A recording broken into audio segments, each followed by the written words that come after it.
Welcome to another episode of Rock the Room. I'm your host, Eric Nelson. I'm a proud board member of the Iowa Rock and Roll Music Association.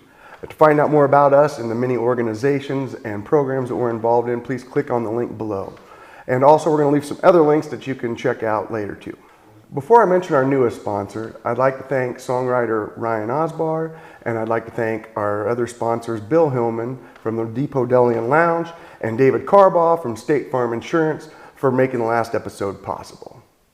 Our newest sponsor is the 518 in Red Oak. They're my dear friends Phil Lamb and Tracy Lamb. The 518 is a gathering space that features some of the finest music and art in Southwest Iowa. They also host wedding receptions, they host bridal showers, baby showers, class reunions, family reunions, and they also host some fundraisers. One of them being the KCSI live radio show. They also do a Red Oak Grand Theater fundraiser, and the most recent fundraiser was for the Guitars for Vets, and it was a smashing success, did really, really well. So thank you to those guys for doing so much for the community of Iowa. Also, don't forget that the first Friday of every month is live music. I also want to thank my friend and fellow rocker Owen Justice for making everything look and sound so good. We're excited to bring you this episode from the home of Bill Hillman and Debbie Hillman. And tonight's special guest is Mark Stuart. Mark is a wonderful songwriter and guitarist from Nashville, Tennessee. Mark has toured extensively in the US, Canada, UK, and Europe. He's been doing it for decades as a solo artist with his wife Stacey Earle and other artists such as Steve Earle, Freddie Fender, Joan Baez, Steve Forbert, and the Long Gone Daddies. Please welcome Mark Stuart.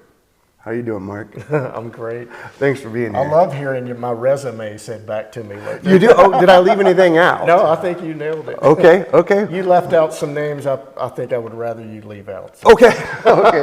All right. Well, thank you so much for being here, and welcome back to the Midwest.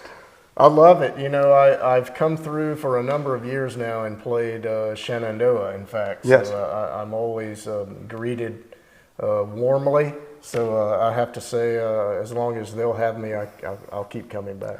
Well, good. I'm glad to hear that, and I'm sure you're going to be kept being asked to come back. So fingers are crossed. Yeah. Well, I'm really glad I got to catch your show the other night at the Depot. That was a great show. What I really like about your performances is it's kind of like a sonic history lesson with a little bit of trivia sprinkled in. And of course, you also give some insight to your original songs and to songs by the artists who have inspired you or that you might have built a personal connection with over the years. And that's really cool to me. That really makes it engaging. One of the things I learned the other night was, let's see if I can pass the post-show test. So, American Pie, Don McLean's classic. Right. You were telling us about... he drove his Chevy to the levee, and the levee is actually a club. It's a club. And the levee was dry, and that's because it was Sunday. And there was a blue law. Blue law in effect, so you could get no alcohol on Sundays at the levee. Okay, all right. And then drinking whiskey in rye. Whiskey in Rye, the town of Rye, New York. It's not whiskey and rye, it's whiskey in Rye. Yeah, and I would have never known that. I never took the initiative to research it or anything, but I'm glad that you... Well, I only learned it just a few years ago. Yeah. And it just sort of like, blew me away. I thought, how did we all get this wrong for so long? So now I feel, even though I don't even know Don McLean, I just feel like, man, I need to go around and sort of, set the record straight. Yeah, well, thank you for doing that. That's a really cool thing, and I guarantee I'll be sharing that with people because that's a cool story. I think so, and sometimes when I'm not on tour, I will sort of moonlight a little bit as a high school substitute teacher. Yes. And so when I do that, I do all day long with the teenagers. I'm hitting them with trivia, stuff like that. Yeah, well, we're kind of from the same cloth there. I haven't done it in a while, but I substitute taught for a while. And I could see how you'd be really good at it because you are engaging and you're a great storyteller. And I could see you reeling them in with that. Well, it helps me to get through the day as well. It's a long day for any musician to get up at the very early hours, and go in and face a school full of teenagers. Yeah, yeah. So like one of the things that kind of I guess gets me through it all is doing that. I'll walk down between the desks and ask them, you know, off the cuff, like, you know, who are the Wright brothers? And, and you know, what's the capital of Kentucky and things like that. So it's just something that kind of helps get me from point A to B, which is from like 6 a.m. till 3 p.m. and out of the school. Yeah, that could be a long day if you don't make it interesting. Don't have something to connect to with them.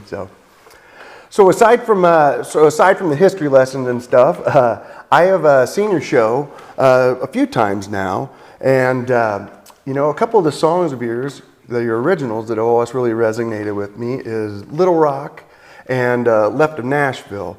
I love the way you wrote on those, and I also was wondering, I'm a songwriter myself, so I was wondering what your process is as a songwriter. That's always interesting to me. Is it something consistent, or does it vary from song to song, or how's that work for you? Well, I think, you know, each writer will have a different answer, but in my case, I write, sometimes I'll get an idea for the theme of a song. And I'll actually just sort of establish a groove in my mind, just sort of a feel for you know, some kind of a musical groove, and I'll start kind of like writing out the verses or the chorus to that. But pretty soon into the process, I need to be grabbing a guitar or going to the piano. I also play piano. And I'll go to one of the two, and I'll start sort of formulating a chord pattern and, you know, a melody. And then once that's kind of established, I put the instrument away and just start hammering down on the lyrics and just try to get the lyrics intact. And I think there are probably some instances where I maybe didn't use that you know, approach. Maybe I just completely came up with something musical, and then later on I had to like come up with words for it. But usually not. Usually the lyrics kind of initiate it. If that makes any sense. Yeah, and see, and with me, that's kind of the opposite. I always like the music sets the tone, and I'll usually have about 2/3 of the song figured out musically. You brought up my song Little Rock. Yeah. And I'll say this, in the chorus I say, Little Rock, Boulder, Colorado, like from Little Rock to Boulder, Colorado. I guess that's implied.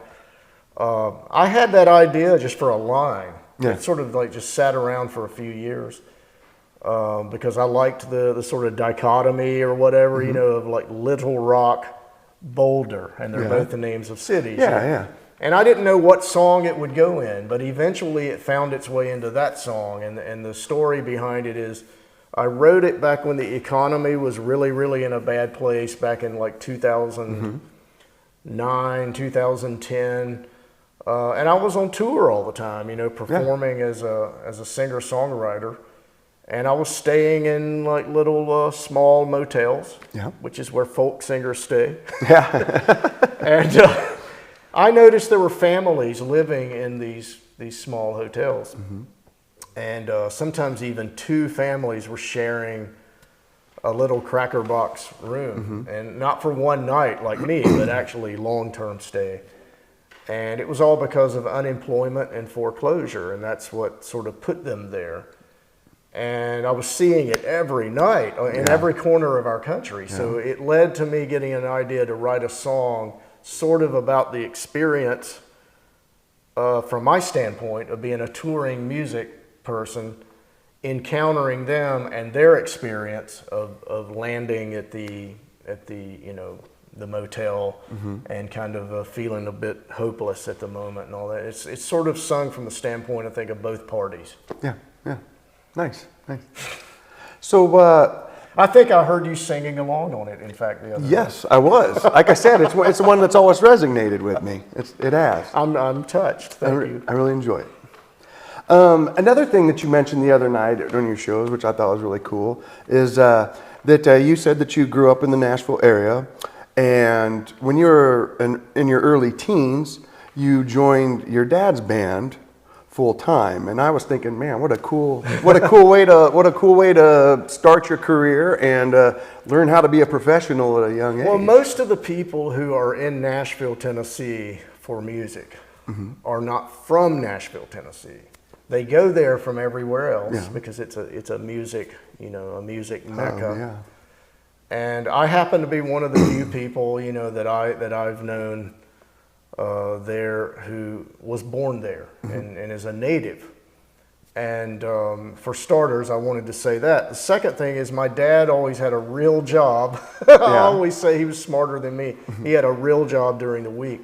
But on Friday and Saturday nights, he had a working bar band that played 4 hours a night in VFW clubs, AmVets clubs, roadhouse gigs, things like that. And so when I was barely 15, I started playing in his band. And I probably was not legally supposed to be in the bars, but I was with my father, and they always allowed it. But every Friday and Saturday night, that's what I did all through high school, and got paid for it. Yeah. So That's it cool. was a great apprenticeship for somebody who was going to go into music full time, which I knew I was going to. And then on top of that, because of where we were situated, because we were in the Nashville, Tennessee area, whether we were in Nashville proper or on the outskirts, world-class musicians would come in and they would sit in with us. So you had And they would kick my tail. Yeah. They would really, hit me upside the head. Oh man, you got to learn to be a better player. You got to be a better singer. You've got to get a better sound out of your gear and things like that. So it was a great like breeding ground for me to learn the ropes. So by the time I graduated high school at 18, I was off and running. I was really already like a 3.5 year professional musician at that point, and I've never looked back. That's so cool. And what a cool bonding experience between you and your dad. I mean, to be able to share the stage together. Well, not only my dad, but also a couple of my older brothers were in the band. Oh wow. So it's funny sitting here in Shenandoah because the Everly brothers grew up here and graduated high school and all that. I can relate to being in a musical act with siblings because I did that for a number of years. Yeah, that's cool. I know my dad. He was in a band in the mid to late 60s, and we never played together until I was in my early 20s. But I shared the stage with him, and I won't forget it. Just it's magical. And then my son, he's 26 now, and he was just back this weekend and brought some of his gear, and we sat down for a couple hours and played. And that father-son bond in music, that's special. That's good to hear that. Yeah, for sure. Well, do you want to take a little break here and play a song for us? Sure. What song are you gonna play? I've got a newer one I wrote in the last year or two that I do in my show. It's never been recorded, but it's just sort of a traveling song. Okay. And I think that would be one I feel up to. Okay, cool. What's it called? It's called Make It Tonight. Make It Tonight. Make It Tonight. All right, cool. This is called Make It Tonight. I've got a set appointment and it's one I've got to keep. 80 miles an hour and I mustn't fall asleep. There's cause for celebration cause I've got a celebration at my feet. People to the left of me and people to the right. I'll keep the wheels steady, keep it all between the lines. I hope there's no citation while I drive across the nation to make it tonight. I really need to make it tonight. I really need to make it tonight. It feels just like I'm racing, there's no time for hesitation, cause I really need to make it tonight. I need to pass Oregon, he's really in my way. Another Sunday driver and this is not the day. Washington and BC are not as fast as Tennessee and far from okay. I see a tunnel coming and I feel the rubber humming, and I know how far I'm going, there's no way I will be slowing, cause the only thing I'm thinking is to get my left like Lincoln, need to make it tonight. I really need to make it tonight. I really need to make it tonight. Well, it feels just like I'm racing, there's no time for hesitation, cause I really need to make it tonight. Really need to make it tonight. Really need to make it tonight. Well, it feels just like I'm racing, there's no time for hesitation, cause really need to make it tonight.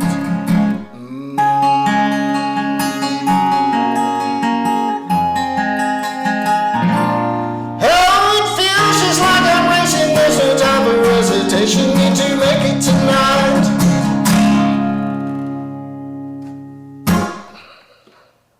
Okay, I'm kind of leading up to this next one here. I'm not trying to make it about me, but it'll make sense. I've been married now to my wife for almost 30 years, and I am very fortunate to have somebody that has been so supportive and encouraging of something that I've loved to do so much. And I know you and your wife Stacy have been together for a long time. And about the same amount of years. Okay, actually, cool, 30, cool. 30 Yeah. years. Yeah. Well, you guys are in a real unique situation because you both are songwriters, musicians, performers, and together you guys get to experience all the joy that music brings, you know, and that's, to me, that's priceless. So how long have you been together? You said about 30 years? 31 years we've known one another. We've been married about 30 Okay. years now. How'd you meet? Well, in Nashville. She had come there to be in music, and you know, Stacy has a brother named Steve Earle, who's Yes. a really renowned artist. Yes. And she moved there and sort of lived in his house for a while when Steve was out on tour. And I met her. She ended up playing in Steve's band at one point for a year or two, and I didn't know either one of them then. And then I met Stacy, and we started hosting an open mic songwriters night together. Okay. She actually started it, and I showed up at the first one.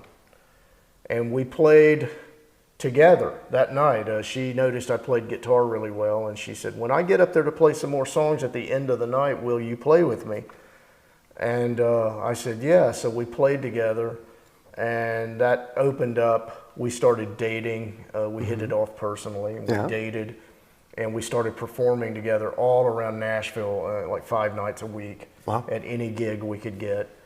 And we never looked back. It was some years after that we ended up sort of starting our own independent record company and making our own CDs on our little, you know, indie label, and touring full time all over the country and abroad.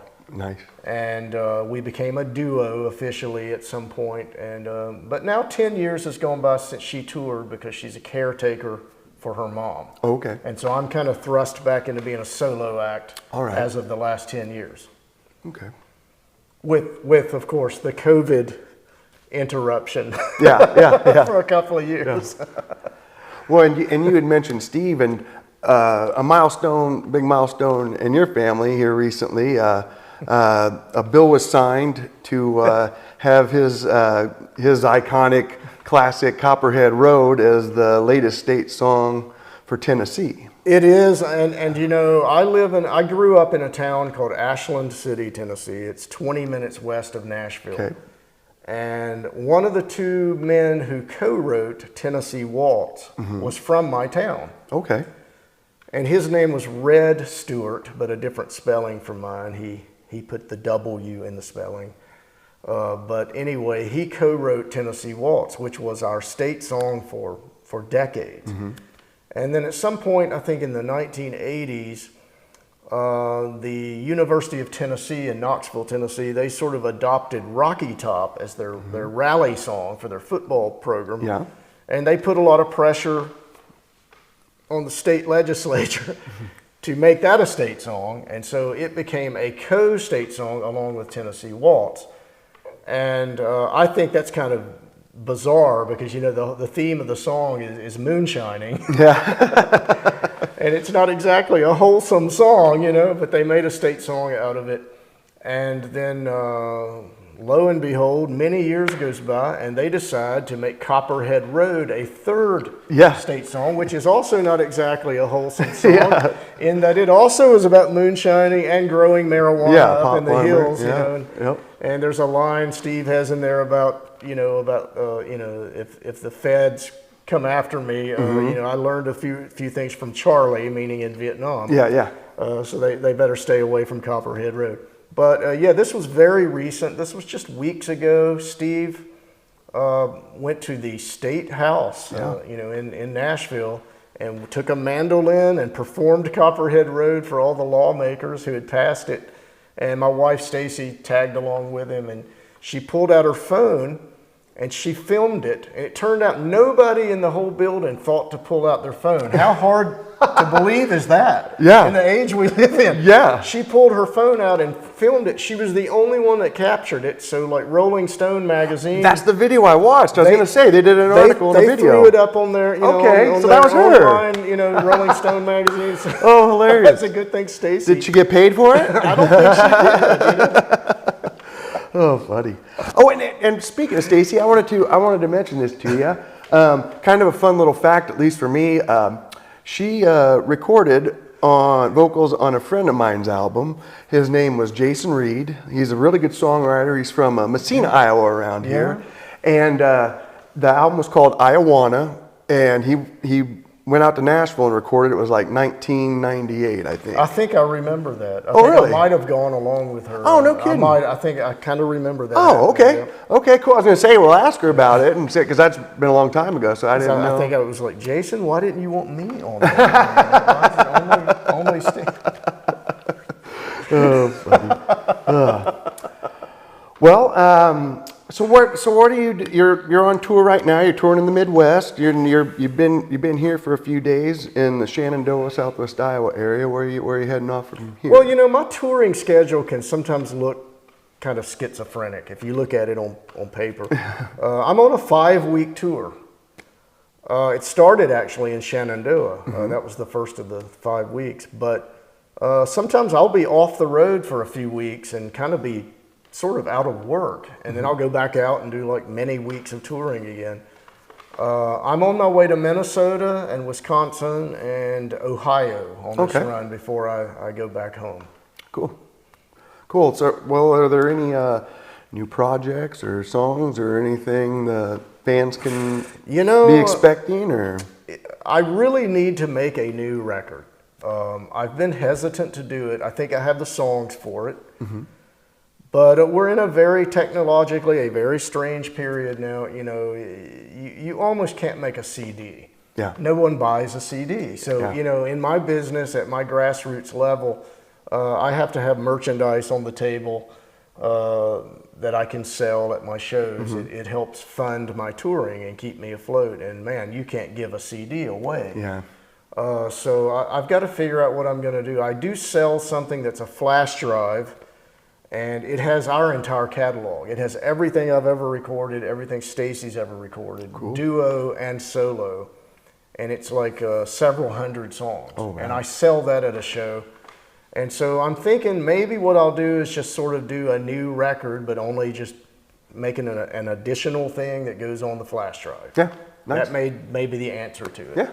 But I've got to block off some time and say, this is going to be the few days where I'll probably do it in just a few days, but I'll go in and just make a record. Cool. Right on. Two of my favorite artists. They're absolutely the two biggest musical inspirations for me is Paul McCartney and John Fogerty. Yeah. Both of those guys have track records of making albums where they played every instrument. And I did that on one of my solo records. So I'm thinking I'll do it again. I'll revisit that and I'll go in, and instead of hiring other players, I'll go in and I'll be the bass player. Awesome. I'll be the slide player. I'll do all the backing vocals, and I'll just throw it all together. It'll be my work and only my work. I wish I had the skills to do that. I'm sure you do. No. Well, I play guitar and sing. That's about it. And you do it really well. I've heard you do it. Oh, well, thank you. Yeah, that was very nice of you. That was good to see you, too, this past Sunday when you came out to the art church over in Malvern. And yes, you were up there knocking on dead, man. I remember a lot of the material you did. Some of it I had covered over the years. Some of it I had not. But it was good to hear you. Thank you. You were top of your game that day. Well, thank you very much. And you were as well. So is there anything else before we play a last song to take us out with? Or is there anything you wanted to talk about, or anything you feel I missed? I would like to point this out just because I'm a player. Every time I'm here, I'm aware of something that I think needs to really almost be pointed out. You know, Phil and Don Everly's father, Ike Everly, Yes. he played a guitar style in Kentucky that a certain circle of players in that particular region, they sort of have this unique style. It took on the name Travis style or Travis picking because of Merle Travis, who learned it from Ike Everly and another guy, Mose Rager. So I play that style. And I'm pretty solid at it. Merle Travis has always been one of my musical heroes. I always feel like when I'm in Shenandoah, I shouldn't just sort of tip my hat to Phil and Don. Yeah. I should tip my hat to Ike Everly. Yeah. So I think what I'll do is I'll play something in Travis style. Awesome. Well, I'm looking forward to it. You say that now. Well, all right, Mark. Well, if there's nothing else, then let you do it to it. And I really appreciate you taking the time to do this. Thank and you. Can't wait to see you again. And best of luck on your travels too. I appreciate that. I'm grateful to be here, and thanks for asking me to come do the interview. Well, we're grateful to have you here. Thank you very much. Take care, buddy. This is sort of an instrumental version of the Midnight Special, kind of done somewhat in Travis style.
Cheap parlor trick.